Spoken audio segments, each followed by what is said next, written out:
오늘 우리에게 주신 말씀은 창세기 1장 20절로 23절입니다. 제가 봉독하겠습니다. 거룩하신 하나님의 말씀입니다. 하나님이 이르시되 물들은 생물을 번성하게 하라. 땅 위에 하늘의 궁창에는 새가 나르라 하시고, 하나님이 큰 바다 짐승들과 물에서 번성하여 움직이는 모든 생물을 그 종류대로, 날개 있는 모든 새를 그 종류대로 창조하시니 하나님이 보시기에 좋았더라. 하나님이 그들에게 복을 주시며 이르시되 생육하고 번성하여 여러 바닷물에 충만하라. 새들도 땅에 번성하라 하시니라.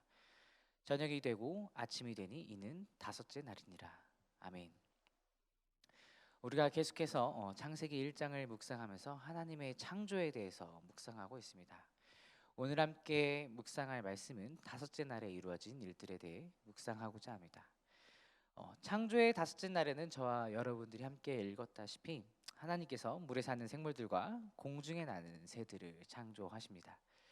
각각의 창조 기사 중에서 가장 역동성이 넘치는 것으로 평가가 되는데, 하늘을 날아다니는 온갖 새들과 그리고 바다의 물고기를 한번 상상해 보았으면 좋겠습니다. 날개를 퍼덕이며 날아가는 새와 깊은 바다에서 그리고 얕은 물까지 헤엄치는 물고기들의 이 생동감 넘치는 아름다운 지구의 모습을 한번 상상해 볼 수 있을 것 같습니다. 그리고 가끔 TV에 나오는 동물들에 대한 다큐멘터리를 상상해 본다면 더 빠르게 이해가 될 것 같습니다. 아름다운 강과 바다를 온갖 물고기로 가득 채우고 푸른 하늘을 날아다니는 새들의 모습을 통해서 생명의 아름다움, 그리고 그 모습을 통해 우리가 풍요로움을 느낄 수 있습니다. 오늘 저희가 함께 읽은 본문을 한 문장으로 표현한다고 한다면 생육과 번성이라고 말할 수 있을 것 같습니다. 그래서 20절에서부터 22절까지 번성이라는 단어가 총 4번 사용되는데, 이 번성이라는 단어는 히브리어로 보면 이시레추라는 히브리어가 사용됐습니다. 번식하다, 무수히 생기다로 번역이 되고, 가득하다라는 뜻을 가진 쏴라츠라는 히브리어의 미완료형입니다. 이 미완료형이라는 것은 계속해서 진행이 된다, 멈추지 않고 계속 진행된다. 그러니까 여러 수중 동물들과 새들이 계속적으로 탄생하고 자라고 낳고 반복을 한다는 것입니다. 그런데 앞서 계속된 4일 동안의 창조와는 달리 창조 제5일째에 다른 것이 하나 있습니다. 처음으로 하나님께서 피조물에게 복을 주시는 장면이 묘사됩니다. 22절을 보면 하나님께서 창조된 새와 물고기들을 보시고 복을 주시며 생육하고 번성하라 라고 명령을 하십니다. 여기서 하나님께서 복을 주셨다는 것은 어떤 의미일까요? 이것은 생명을 지닌 것은 하나님의 보호하심이 없으면 이 땅을 살아가는데 창조물들이 충만하고 번성하기 어렵다는 것입니다. 이 땅을 살아가는데 하나님의 복이 없다면 이 땅을 정말로 살아가는데 어려움이 있기 때문에 하나님께서 특별하게 피조물들에게 복을 주신 거죠. 그리고 앞서서 복을 주시기 전에 이런 표현이 있습니다. 우리 말씀 묵상 책에 써 있는 이름이죠. 보시기에 좋았더라, 보시기에 좋으셨다라는 표현. 하나님께서 창조물들을 보시고 마음에 너무나 들으셨다, 마음에 너무나 흡족하셨다, 그렇기 때문에 복을 주셨다는 것입니다. 우리에게 던지는 이 메시지가 무엇일까요? 새와 물고기에게 하나님은 생명의 주관자이시고 보호하시는 분이시다라는 것입니다. 그냥 하나님께서 세상을 창조하셨고 이런 것도 지으셨고 저런 것도 지으셨고 맨 마지막에는 하나님을 그냥 지으셨다가 아니라 하나님께서 모든 생명들을 소중히 여기시고 보호하시면서 그것들에게 복을 주셨다. 그리고 그 땅을 잘 살아갈 수 있도록 복을 주셨다라는 것입니다. 근데 이 생명들 안에 우리 사람, 우리 인간도 포함되어 있습니다. 우리 인간 또한 보호하시고 복을 주시는 분이 우리 하나님이심을 기억하셨으면 좋겠습니다. 우리 사람이 이 땅을 살아가는데 맨몸으로 제대로 살아갈 수 있을까요? 동물에 비해서 우리 사람이 뛰어난 것이 무엇이 있을까요?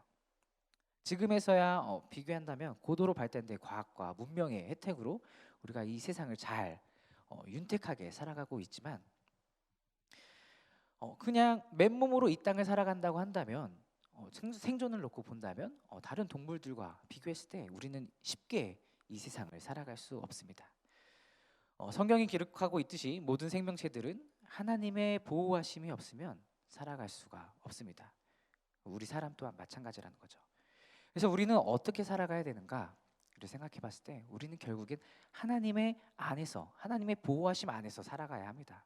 하나님의 축복이, 하나님의 보호하심이 없으면 우리는 이 세상을 제대로 살아갈 수가 없습니다. 근데 우리가 이 세상을 살아가는데 범죄로 인해서, 죄로 인해서 우리는 죄성을 가지고 태어나게 되는데, 죄로 인해서 우리는 죽을 수밖에 없는 존재가 되었죠. 아담과 하와의 범죄로 인해서 우리는 죄성을 가지고 태어나게 되었고, 이 죄 때문에 우리는 죽을 수밖에 없는 존재가 되었습니다. 하나님의 보호하심이 이 죄로 인해서 끊어졌습니다.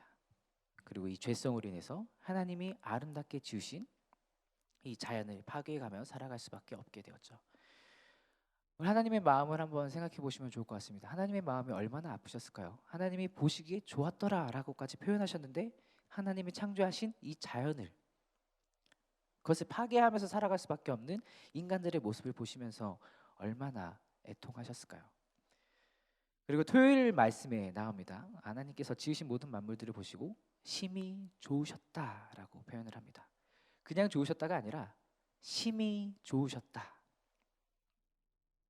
앞에 창조된 것들을 보시기에 좋다라고 표현을 했는데, 모든 것들이 완성된 후에는 심히 좋다라고 표현할 정도로 완벽한 상태였습니다. 그러나 인간의 반복된 죄로 인해서 그 아름다움이 파괴됐습니다. 그리고 하나님께서 결국에는 결단하시죠. 이대로 둬서는 안 되겠다. 어떻게 하셨을까요? 하나님께서 독생자 예수 그리스도를 희생해야 이 반복된 죄가 끊어질 수 있다라고 생각하셨고, 예수님을 이 땅에 보내십니다. 예수 그리스도께서 이 땅에 오셨고 하나님의 말씀을 몸소 보여주십니다. 너희는 이렇게 살아라, 이렇게 살아야 된다라는 것을 몸소 보여주십니다. 사람은 형식의 얼매인 존재입니다. 눈으로 보이는 것을 그대로 믿고 받아들이는 존재입니다. 형식의 얼매인다는 것은 눈에 보이지 않으면 쉽게 믿지 않고 받아들이지 않는다는 속성을 표현한 것인데, 예수님께서 하나님의 말씀을 그 모습 그대로 보여주셨습니다. 행동으로, 실천으로 보여주셨죠. 그리고 대속제물로서 희생하셨고 우리를 다시 하나님과 연결시키기 위해 돌아가셨습니다. 하나님과의 관계를 회복시키셨고 하나님을 다시 만나게 함으로써 하나님께서 우리에게 주셨던 그 복을 다시 연결되게 하셨습니다. 그런데 생육하고 번성하는데 하나님의 보호하심이 없다면 우리가 살아갈 수 없다고 방금 이렇게 이야기했는데, 이것이 현실인데 세상 사람들은 그렇게 살지 않습니다. 이것을 인정하지 않습니다. 생육하고 번성하는데 필요한 것은 돈, 재물, 명예, 권력, 세속적인 것을 쫓아서 그것이 진리인 줄 알고 쫓아갑니다. 하지만 진리는 하나님 안에 있습니다. 말씀 안에 있습니다. 오직 우리가 생육하고 번성하는 것에는 하나님의 보호하심, 그 축복하심이 없으면 우리는 살아갈 수 없음을 인정해야 됩니다. 그것이 바로 정답임을 깨닫는 여러분이 되셨으면 좋겠습니다. 우리 예수님께서 마태복음에 이렇게까지 말씀하셨습니다. 공중의 새를 보라, 심지도 않고 거두지도 않고 창고에 모아들이지도 않고 아니하되 너희 천부께서 기르시나니 너희는 이것들보다 귀하지 아니하냐. 또 너희가 어찌 의복을 위하여 염려하느냐. 들의 백합화가 어떻게 자라는가를 생각하여 보라. 수고도 아니하고 길쌈도 아니하느니라. 그러나 내가 너희에게 말하노니 솔로몬의 모든 영광으로도 입은 것이 이 꽃 하나만 갖지 못하였느니라. 오늘 있다가 내일 아궁이에 던지우는 들풀도 하나님이 이렇게 입히시거든 하물며 너희일까 보냐. 믿음이 적은 자들아. 마태복음 6장 26절 말씀과 28절로 30절 말씀에 이렇게까지 얘기했습니다. 우리가 생육하고 번성하기 위해서 쫓아야 할 것이 무엇입니까? 돈입니까? 명예입니까? 권력입니까? 모두 다 아니죠. 바로 하나님의 말씀을 따라가야 되는 것입니다. 우리가 하나님만을 바라보고 매일의 삶 속에서 하나님의 보호하심을 느끼면서 예수 그리스도께서 나를 위해 죽으셨고 내가 하나님 안에 속해 있다라는 것을 그것에 대해서 감사하며 살아가야 됩니다. 사랑하는 말씀상 공동체 성도 여러분, 이것을 한번 잘 오늘 실천하셨으면 좋겠습니다. 우리 교회에서 현재 사순절을 진행하면서 탄속 음식을 진행하고 있죠. 오늘 여러분들이 이것을 한번 잘 지켜보시기를 권면드립니다.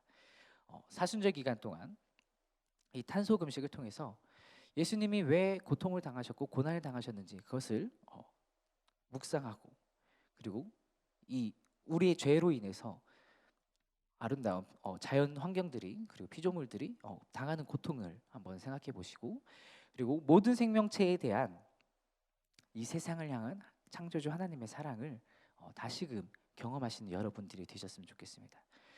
그로 인해서 우리 사람이, 인류가 지난 세월 동안 하나님이 지으신 아름다운 이 세상을 파괴한 것을 회개하고 모든 생명체들이 생육하고 번성하도록 보호하시는 하나님의 마음을 조금이나마 깊이 이해하고 그것을 따르고 지키기 위해 여러 행동들을 오늘 실천하는 그런 여러분들이 되었으면 좋겠습니다. 그로 인해서 우리 교회가, 그리고 우리 사회가 변화될 수 있도록 노력하는 저와 여러분들이 되었으면 좋겠습니다. 그리고 무엇보다도 우리 안에 하나님의 말씀이 결국엔 살아 움직이면서 이 세상을 향한 하나님의 보호하심과 그 사랑을 드러내는 저와 여러분들이 되시기를 바랍니다. 기도하겠습니다. 사랑이신 주님, 감사합니다. 하나님, 아름다운 이 땅을 우리에게 지어주셨지만 우리의 죄로 인해서 그 아름다움을 파괴했습니다. 그리고 보호하시는 하나님을 의지하지 않고 세상의 것을 따르고 그것을 쫓았습니다. 이것을 회개하오니 주님 용서하여 주옵소서. 주님, 이제부터는 주님만을 바라보며 주님의 말씀을 따라 주님을 전적으로 의지하고 주님의 보호하심을 깊이 감사드리며 살게 하옵소서. 주님이 주신 이 아름다운 세상을 하나님께서 보호하시고 지키셨듯이 우리도 잘 보존하여서 주님 보시기에 아름다운 세상으로 변화시키게 하옵소서. 감사합니다. 예수님의 이름으로 기도드립니다. 아멘. 이 시간 공동기도 제목을 함께 읽으면서 함께 기도하도록 하겠습니다. 지금 들은 말씀이 내 삶으로 이어지게 하옵소서. 오늘 있는 수요 예배에 주님의 크신 은혜가 있게 하옵소서. 그리스도의 고난과 죽음, 부활과 승천을 묵상하며 주님의 뜻을 깊이 깨닫는 사순절이 되게 하옵소서. 우리 교회의 러브레터 사역과 교단의 2022 부활절 희망상자 사역을 축복하옵소서. 생태적 환경윤리 의식으로 탄소 금식에 참여하여 하나님의 창조 세계를 보존하게 하소서. 러시아 우크라이나 전쟁이 속히 종식되게 하옵소서. 위 공동의 기도 제목과 개인의 기도 제목을 함께 기도하시다가 삶의 자리로 돌아가도록 하겠습니다. 함께 기도하도록 하겠습니다.